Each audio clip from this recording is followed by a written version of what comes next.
आज हम आपको एक इंपॉर्टेंट क्वेश्चन है जो बोर्ड में 99% आपके पेपर में आएंगे 2023 की परीक्षा में 12th क्लास मैथ में। और चैप्टर में है आपका त्रिविमीय ज्यामिति में एक्सरसाइज है 11.3 और इस 11.3 एक्सरसाइज में आपके क्वेश्चन है क्वेश्चन नंबर 9, क्वेश्चन नंबर 10 और लास्ट के 3 क्वेश्चन जो पेपर में आते हैं। एक क्वेश्चन आपको 100% आपको बोर्ड में मिलता है, लॉन्ग क्वेश्चन होता है। तो सबसे पहले हम देखते हैं दो समतलों के बीच में कोण कैसे निकालते हैं। दो समतलों के बीच का कोण कैसे निकालते हैं, तो देखते हैं दो समतलों के बीच कोण।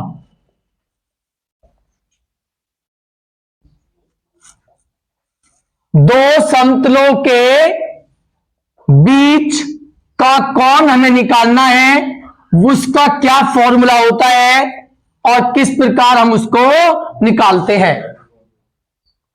तो दो समतलों के बीच के कोण का फॉर्मूला होता है आपका कि भाई आपके पास उसका सदिश जो है, सदिश रूप और कार्त्य रूप दोनों के अलग अलग सूत्र हैं। आप चाहो तो एक ही सूत्र से तैयार कर सकते हो, फिर भी मैं आपको दोनों सूत्र बताता हूं। अगर आपका समतल सदिश रूप में है,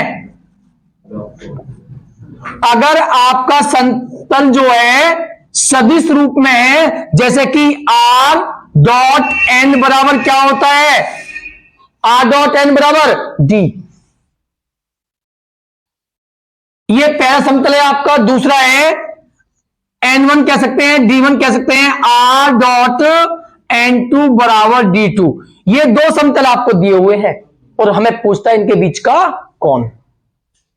तो क्या करोगे, उसका फॉर्मूला होता है cos थीटा बराबर मॉड, ये इसलिए अगर नेगेटिव भी आता आपको पॉजिटिव करना है, और होता है n1 dot n2, n1 dot n2 बटे n1 का मॉडुलस इंटू n2 का मॉडुलस, ये फॉर्मूला होता है। और इस पे आपको ये ध्यान रखना है कि यदि n1 डॉट n2 आपका आता है कितना, 0, तब दोनों समतल लंब होंगे। उस कंडीशन में दोनों समतल जो है आपके लंब होंगे और उनके बीच का कोण कितना होगा, 90 अंश। आप डायरेक्ट कर सकते हो। दूसरा है आपका कार्तीय रूप। कार्तीय रूप आपने पढ़ा है a1x plus b1y plus c1z equal to d1 equation first. ये पहला समतल है। और दूसरा समतल है आपके पास a2x plus b2y plus c2z बराबर d2। ये आपके पास दूसरा समतल है।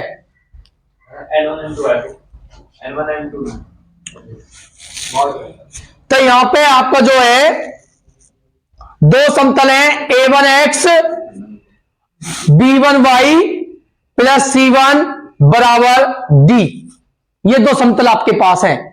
हमें निकालना है इनके बीच का कोण। ये कौन सा रूप है इनका, कार्तीय रूप। तो इसका सूत्र होगा cos थीटा बराबर a1 a2 b1 b2 plus c1 c2 बटे root a1 square plus b1 square plus c1 square गुना रूट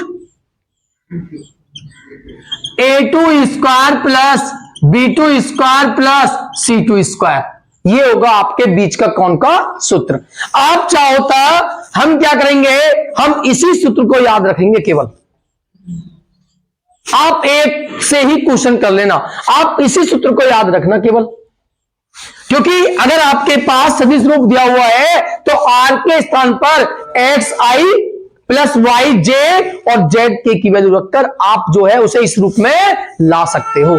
तो आप एक ही सूत्र ध्यान रखना, इसी को याद रखना आप जिस प्रकार आपने रेखा के याद रखे थे। तो आप क्या करोगे, यदि इसमें कंडीशन बनेंगी, यदि A1 A2 plus B1 B2 plus C1 C2 आपका आता है क्या 0, तब वे क्या होंगे, लंबवत होंगे और उनके बीच का कोण कितना होगा 90 डिग्री। यदि आपकी ये, आप सबसे पहले इसे निकालना A1 A2 B1 B2 C1 C2 को, अगर ये 0 आती है तो आपको फिर क्वेश्चन में वैल्यू रखने की आवश्यकता नहीं है, आप डायरेक्ट उसका आंसर लिखोगे थीटा बराबर ये लाइन लिखनी है आपको, तब वे लंबवत होंगे और उनके बीच का कोण क्या होगा 90 अंश। दूसरा है, यदि A1 अपॉन A2 बराबर B1 अपॉन B2 बराबर C1 अपॉन C2 आया हुआ है, तब वे समांतर होंगे, तब वे दोनों समतल क्या होंगे, समांतर होंगे और उनके बीच का कोण होगा थीटा इक्वल टू कितना 0। समांतर समतल के बीच का कोण क्या होगा 0 डिग्री। अगर ये कंडीशन बनती है तब भी आपको सूत्र में लिखने की आवश्यकता नहीं है। अगर दोनों कंडीशन में से कोई सी कंडीशन नहीं बनती है तब आप सूत्र में मान रखकर क्या निकालोगे, उनके बीच का कोण निकालना है। तो ये है दो समतलों के बीच के कोण का सूत्र। आप कोई से भी फॉर्मूला से सोल्व कर सकते हो, बट इससे आप एक को ही याद रखो, इसी से आपको क्वेश्चन करने हैं। अगर सभी रूप दिया हुआ है तब भी आपको कार्य रूप में बदलकर इसी रूप से करने हैं। तो देखते हैं क्वेश्चन, जो एक्सरसाइज है उसका जो क्वेश्चन है ये है आपका क्वेश्चन नंबर, एक्सरसाइज 11.3 के है। क्वेश्चन नंबर है आपका 11, 12 और 13। ये 3 क्वेश्चन है आपके पास, 11, 12 और 13।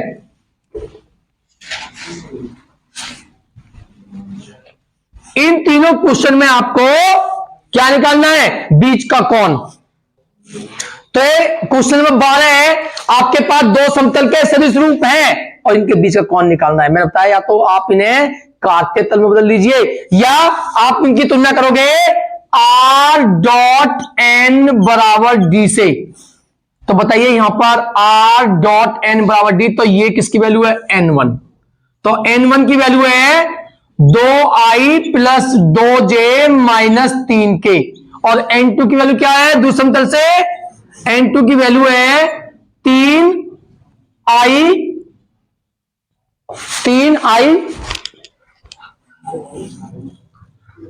माइनस 3j, माइनस का है 3j, 3i माइनस 3j और प्लस 5k। हम सदिश रूप से क्वेश्चन कर रहे हैं तो उसके पहले निकालना है आपको N1 dot N2। N1 dot N2 निकालना है सबसे पहले आपको। तो N1 है 2i plus 2j minus 3k dot N2 आपके पास 3i माइनस 3j प्लस का 5k। तो डॉट प्रोडक्ट में i के गुणांक की i के गुणांक में, j के गुणांक की j गुणांक में और k के गुणांक की k के गुणांक में मल्टीप्लाई करते हैं। तो 2 तिया 6 प्लस माइनस माइनस 2 तिया 6 माइनस प्लस माइनस 5 तिया 15, माइनस 6 से प्लस के 6 कैंसिल, माइनस का आया 15। उसके बाद आपको निकालना है मॉड ए N1, मॉड N1 आपको निकालना है। तो मॉड N1 रूट कैसे निकालते हो, i के गुणांक का वर्ग प्लस j के गुणांक का वर्ग प्लस k। तो 2 2 माइनस 3, i के गुणांक का वर्ग प्लस j के गुणांक का वर्ग और प्लस k के गुणांक का वर्ग। तो यह आएगा 2 दूनी 4 और 4 8 और 9 17। कितना आएगा रूट 17। उसके बाद निकालोगे N2 रूट आई के n2 की वैल्यू है 2 2 माइनस 3, सॉरी 3 माइनस 3 5, 3 का वर्ग माइनस 3 का वर्ग और 5 का वर्ग, तो ये आएगा 3 तिया 9, 9 और 5 का वर्ग होता है 25, कितना बैठेगा 25 9 34 और 9 43, रूट 43। अब आप जानते हो बीच के कौन का सूत्र होता है n1 dot n2 upon n का मॉडुलस इंटू n2 का मॉडुलस। तो बताइए यहां से निकालोगे थीटा इक्वल हो जाएगा कॉस इनवर्स, और बोलिए n1 डॉट n2 की वैल्यू क्या आई थी आपके पास माइनस के 15 अपॉन मॉड n1 की वैल्यू क्या है रूट 17 और n2 की वैल्यू रूट 43। तो लिख सकते हैं theta equal to cos inverse 15 बटे रूट 17 इंटू रूट 43। ये आपके पास कौन की वैल्यू निकल के आई है। तो क्वेश्चन नंबर 13 में हमें वो क्या पूछता है कि हमारे पास कुछ क्वेश्चन है, उन क्वेश्चनों में ये पहला क्वेश्चन है फर्स्ट पार्ट है, उसमें उस क्वेश्चन में कहता है पहले हमें बताना है क्या ये समतल एक दूसरे के समांतर है, क्या ये समतल एक दूसरे पर लंब है। अगर एक दूसरे पर समांतर नहीं है, एक दूसरे पर लंब नहीं है, तो फिर इनका सूत्र की सहायता से बीच का कोण ज्ञात कीजिए। ये क्वेश्चन में कहा गया है, आप क्वेश्चन पढ़ कर देखना। तो देखते हैं, सबसे पहले तो हम निकालते हैं a1 a2 b1 b2 और c1 c2 की वैल्यू। तो a1 की वैल्यू क्या है पहली समीकरण में, a1 है 7, b1 क्या है 5, c1 क्या है 6। दूसरे में देखोगे a2 की वैल्यू 3, b2 की वैल्यू -1 और c2 की वैल्यू -10। तो सबसे पहले निकालोगे आप लंबवत के लिए। लंबवत के लिए क्या होता है a1 a2 plus b1 b2 plus c1 c2 आपको निकालना है। तो देखोगे 7 गुना 3 प्लस -5 गुना माइनस का 1 प्लस 6 गुना माइनस के 10, 7 या 21 माइनस के 5 और 10 छिक्की माइनस के 60। तो ये आए 21 माइनस के 65। तो बचे कितने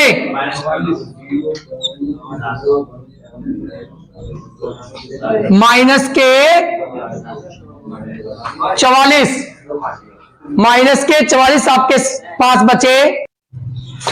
माइनस के 44 उस आप देखते हो कि a1 a2 plus b1 b2 plus c1 c2 बराबर नहीं है 0 के, अतः ये लंबवत नहीं है। अगर ये लंबवत होते तो यहां पे कौन आपका 90 अंश हो जाता। उसके बाद हमें निकालना है, देखना है समांतर के लिए। समांतर के लिए आप देखते हो आपको निकालना है a1 अपॉन a2, a1 की वैल्यू समांतर के लिए a1 और b1 अपॉन b2 और c1 अपॉन c2 क्या आने चाहिए इक्वल। तो a1 अपॉन a2 निकालिए पहले आप। तो a1 की वैल्यू क्या है आपके पास 3, a2 की वैल्यू क्या है आपके पास सॉरी 7 और a2 की वैल्यू है 3। b1 अपॉन b2 निकालिए, b1 की वैल्यू क्या है 5, b2 की वैल्यू क्या है -1। क्या बराबर है? जब यही बराबर नहीं है तो आगे आपको c1 अपॉन c2 निकालने की आवश्यकता नहीं है, अतः ये लंबवत नहीं है। तो लिखोगे, आप लिखोगे since b1 upon b2 a1 upon a2 equal नहीं है, अतः ये समांतर नहीं है। अब जब लंबवत भी नहीं है, समांतर भी नहीं है, तो बीच का कौन निकालना है। अगर लंबवत होता तो हम यहीं पर लिख देते 90, यहां पर आंसर खत्म। अगर समांतर होता हम यहीं पर लिख देते वो समांतर है, अतः बीच का कौन 0 डिग्री। अब ना तो वो समांतर है और ना ही वो लंबवत है, तो हम निकालेंगे बीच का कौन। उसके लिए हम निकालेंगे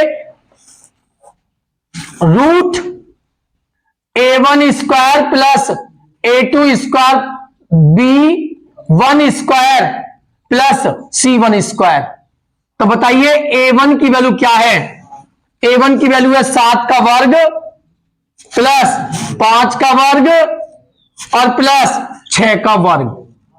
इन्हें सोल्व करोगे तो 7 सत्ते 49, 5 पंजे 25 और 6 छीं 36 आपका आएगा। इन्हें प्लस करोगे आप तो यह आएगा कितना 110। 6 और 5 11 और 9 20, 2 3 2 5 2 7 और 4 11 रूट 110। उसके बाद आप निकालोगे root A2 square plus B2 square plus C2 square बराबर रूट A2 की वैल्यू है आपके पास 3 माइनस 1 माइनस 10, 3 का वर्ग माइनस 1 का वर्ग और माइनस के 10 का वर्ग। 3 का वर्ग होता है 9, 1 का वर्ग होता है 1 और 10 का वर्ग होता है 100। तो ये भी आपके पास रूट 110। अब मैं निकालना बीच के कौन, और बीच के कौन का फॉर्मूला मैंने बताया था। जब आपके पास कार्त्य तल है तो आपके पास फॉर्मूला था A1 A2 B1 B2 C1 C2 बटे root A1 square plus B1 square plus C1 square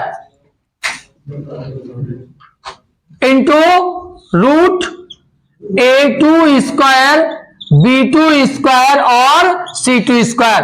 तो कॉस थीटा की वैल्यू निकालोगे तो थीटा इक्वल होगा कॉस इनवर्स। बोलिए इसकी वैल्यू क्या आई थी आपके पास माइनस के 44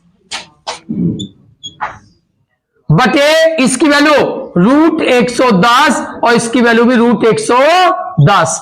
तो थीटा इक्वल हुआ कॉस इनवर्स 44 बटे रूट 110 के रूट 110 में गुना होगी तो 110 आएगा। और आपको जो निकल के आ जाता है theta equal to cos inverse 11 से काटिए 11 चौक 44 और 11 से 110 कितनी बार कैंसिल होगा 10। तो theta equal to cos inverse 2 दूनी 4 2 पंजे 10। ये आया है बीच का कौन निकलकर। तो इस प्रकार दो समतल यदि किस रूप में है कार्त्य रूप में है तो इस प्रकार आप उनके बीच का कौन निकाल सकते हो। ये इसका फर्स्ट क्वेश्चन है। सेकंड क्वेश्चन और देखते हैं। तो 13 का जो सेकंड क्वेश्चन है वो है 2x plus Y plus 3z minus 2 बराबर 0 और दूसरा समतल है x माइनस 2y प्लस 5 बराबर 0। ये दो समतल हैं आपके पास, इनके बीच का कौन निकालना है। तो सबसे पहले तो आप निकालोगे a1 की वैल्यू क्या है 2, b1 की वैल्यू क्या है 1, c1 की वैल्यू क्या है 3, a2 की वैल्यू क्या है 1, b2 की वैल्यू क्या है -2 और c2 की वैल्यू क्या है 5। अब हम डायरेक्ट बीच का कौन निकालते हैं। उसके लिए पहले निकालना है आपको a1 a2 plus b1 b2 plus c1 c2 बराबर। बोलिए a1 के स्थान पर 2, a2 के स्थान पर 1, b1 के स्थान पर 1, b2 के स्थान पर -2, c1 के स्थान पर 3 और c2 के स्थान पर 5। 2 एकम 2 माइनस के 2 और प्लस के 5 दिया 15। 2 से आपके -2 कैंसिल तो आपके पास निकल के आता है 15। उसके बाद आपको निकालना है root a1 square plus b1 square plus c1 square. तो रूट a1 की वैल्यू क्या है? a1 की वैल्यू आपके पास है, तो ये जो दूसरी समीकरण है इसमें z नहीं है, तो ये जो c2 की वैल्यू है आपकी क्या है? 0। तो a1 के स्थान पर आप रखोगे 2,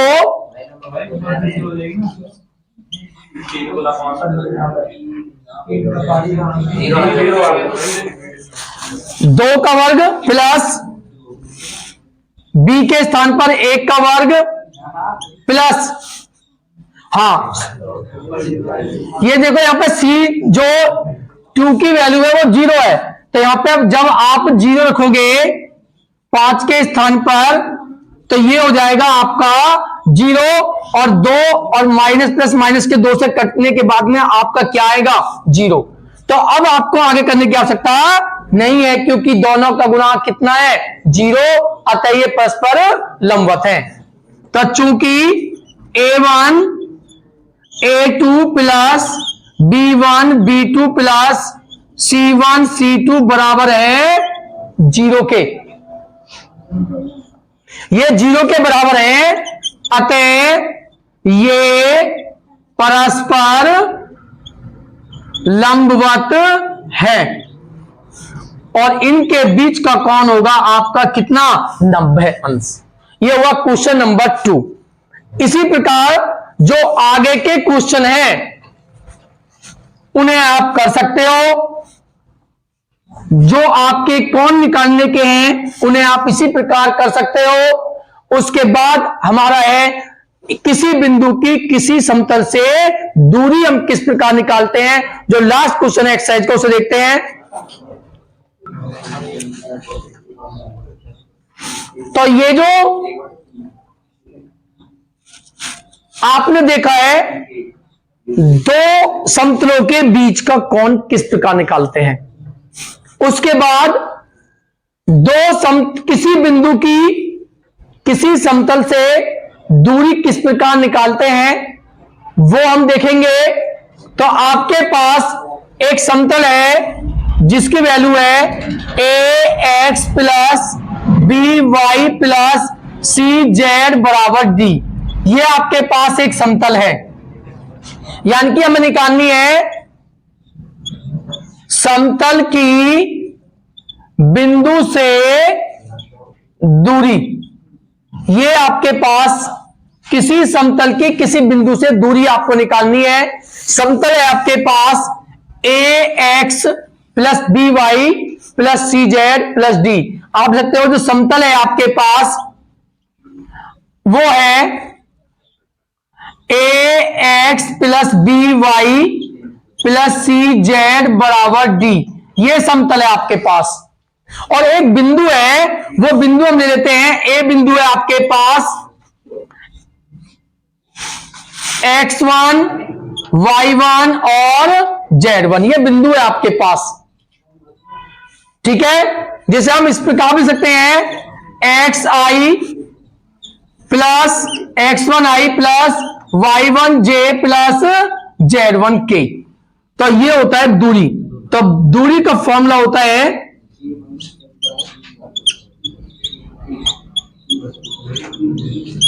d बराबर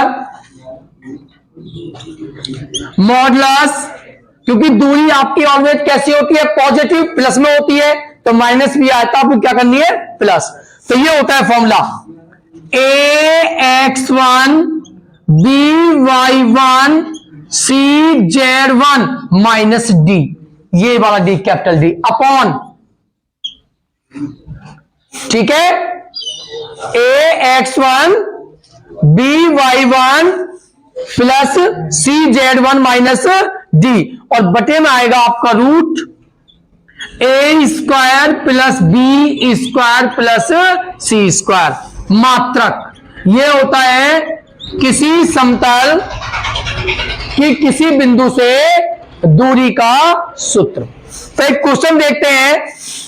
आपकी जो एक्सरसाइज है उस एक्सरसाइज में जो सबसे लास्ट क्वेश्चन है 14, उसमें 4 क्वेश्चन है और यही पूछा है कि बिंदु से समतल की दूरी ज्ञात कीजिए। तो जो पहला क्वेश्चन है 14 का जो फर्स्ट पार्ट है वो आपके पास है, जो बिंदु है आपके पास वो बिंदु है 0 0 0 और समतल है आपके पास, समतल है 3x minus 4y plus 12z बराबर 3। ये समतल है आपके पास और हमें निकालना है इनके बीच की दूरी। तो आप देखते हो कि जो बिंदु है वो x1 y1 और क्या है z1, और यहां पर आप देखोगे a की वैल्यू क्या है 3, b की वैल्यू क्या है -4, c की वैल्यू क्या है 12 और d की वैल्यू क्या है 3। अब इसमें आप वैल्यू पुट कीजिए तो बीच की दूरी बराबर क्या फॉर्मूला है ax1 plus by1 plus cz1 minus का d upon root a square plus b square plus c square बराबर। तो वैल्यू रखिए, बोलिए a के प्लेस पर आप देखते हो x1 y1 z1 तीनों क्या है 0, इसलिए ये क्या हो जाएंगे आपके 0। क्या बचेगा d और d के स्थान पर 3 बटे रूट a के वैल्यू क्या है 3, b की वैल्यू क्या है -4 और c की वैल्यू क्या है 12 बराबर माइनस प्लस हो जाएगा 3 बटे 3 का वर्ग 9, 4 का वर्ग 16 और 12 का वर्ग होता है 144। तो 3 बटे इन्हें जोड़ोगे तो क्या आएगा 169। इतने मात्रक होगी इनके बीच की दूरी। इसी प्रकार इसका सेकंड पार्ट देखते हैं। सेकंड पार्ट है इसका, बिंदु है आपके पास 3 -2 1 और समतल है आपके पास 3 2x minus y plus 2z plus 3 बराबर 0। एक बात का आपको ध्यान रखना है कि जब क्वेश्चन करोगे तो जो कांस्टेंट है ना d कैपिटल वो राइट साइड में होना चाहिए आपका। तो यहां पर आप देखोगे जो x1 है 3 है, y1 की वैल्यू -2, z1 की वैल्यू है 1 और यहां पर बोलिए a के स्थान पर 2, b के स्थान पर -1, c के स्थान पर 2 और z के स्थान पर बोलिए क्या होगा। आप इसको जब बदलने जाओगे तो होगा -3। ठीक है, तो अब रखिए बीच की दूरी का सूत्र होता है mod ax1 plus by1 plus cz1 और -d बटे root a square plus b square plus c square बराबर। बोलिए a के स्थान पर 2, x1 के स्थान पर 3, b के स्थान पर -1, y1 के स्थान पर -2 प्लस c1 के स्थान पर 2, z1 के स्थान पर 1 और c के स्थान पर क्या है d के स्थान पर -3। क्या है ये -3, तो माइनस माइनस क्या हो जाएगा आपका प्लस के 3 बटे रूट a क्या है 2 का वर्ग, b क्या है -1 का वर्ग और c क्या है 2 का वर्ग बराबर 3 दूनी 6 माइनस माइनस प्लस के 2 एकम 2 प्लस के 2 एकम 2 और प्लस के 3 बटे 2 का वर्ग 4 माइनस 1 का वर्ग 1 और 2 का वर्ग होगा 4, तो बराबर 6 और 2 8, 2 10, 10 और 3 13, 13 बटे 4 4 8 और 1 9, डी बराबर 13 बटे 9 का रूट क्या होता है 3 मात्रक। तो ये होगा दोनों के बीच की दूरी। ठीक है, तो ये आपके 2 क्वेश्चन किए, जो आगे के क्वेश्चन है उसे आप करना। और इसके जो क्वेश्चन नंबर 9, 10 और 11 है उसमें से आपका 99% पेपर में आता है, जो मैं नेक्स्ट वीडियो में आपको दिखाऊंगा। तब तक आप बीच के कोण और बीच की दूरी के जो सूत्र हैं इन्हें तैयार करना, और वीडियो को ज्यादा लाइक भी करें और सब्सक्राइब भी करें।